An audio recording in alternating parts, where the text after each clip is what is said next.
കാക്കിയിൽ Indrajith Sukumaran ധീരം first look poster പുറത്തിറങ്ങി.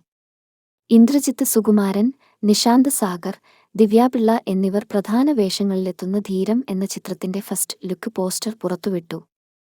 Jithin Suresh T ആണ് ചിത്രം സംവിധാനം ചെയ്യുന്നത്. പാലീസ് കഥയാകും ചിത്രമെന്നാണ് പേയാസ്റ്റർ നൽകുന്ന സൂചന. പൂർണ്ണമായും ഇൻവെസ്റ്റിഗേറ്റീവ് ത്രില്ലർ ആയി ഒരുക്കുന്ന ഒരു ചിത്രമാണ് ധീരമെന്നാണ് അണിയറ പ്രവർത്തകർ വ്യക്തമാക്കുന്നത്. ഇൻവെസ്റ്റിഗേഷൻ ചിത്രങ്ങളിൽ നിന്ന് തികച്ചും വ്യത്യസ്തമായ ഒരു ട്രീറ്റ്മെന്റാണ് ഈ ചിത്രത്തിനു വേണ്ടി അണിയറ പ്രവർത്തകർ സ്വീകരിച്ചിരിക്കുന്നത്. കഥയിലും അവതരണത്തിലും പുതുമ നിലനിർത്തുവാൻ സംവിധായകൻ ജിതിൻ സുരേഷ് ശ്രമിച്ചിട്ടുണ്ട്. Remo entertainments in association with Malabar ടാക്കീസിന്റെ ബാനൽ റിമോഷ് എം.എസ്. ഹാരിസ് അമ്പഴത്തിങ്കൽ എന്നിവരാണ് ചിത്രം നിർമ്മിക്കുന്നത്. ഹബീബ് റഹ്മാനാണ് കോ-പ്രൊഡ്യൂസർ.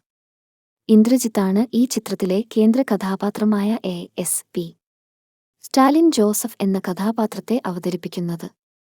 12:02:56 ഖാനാൻ 2026 ദിവ്യപിള്ള, നിഷാന്ത് സാഗർ എന്നിവർക്കൊപ്പം അജു വർഗീസും മറ്റൊരു പ്രധാന കഥാപാത്രത്തെ അവതരിപ്പിക്കുന്നു.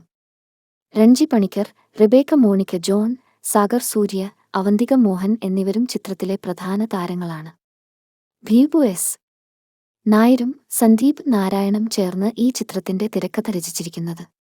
സംഗീതം മണികണ്ഠൻ അയ്യപ്പ, ഛായാഗ്രഹണം Saugandh S. U, editing Nagooran Ramachandran, കലാസംവിധാനം Sabu Mohan, makeup Pradeep Gopalakrishnan, costume design Rafi Kannadiparamba, നിശ്ചല ഛായാഗ്രഹണം Sethu Athippillil, chief associate director Thanvin Naseer, project designer Shamsuvappanam, production manager Dhanesh, production executive Kamalakshan Payyannur, production controller ഷി പൊതുവാൾ, PRO വാഴൂർ ജോസ്.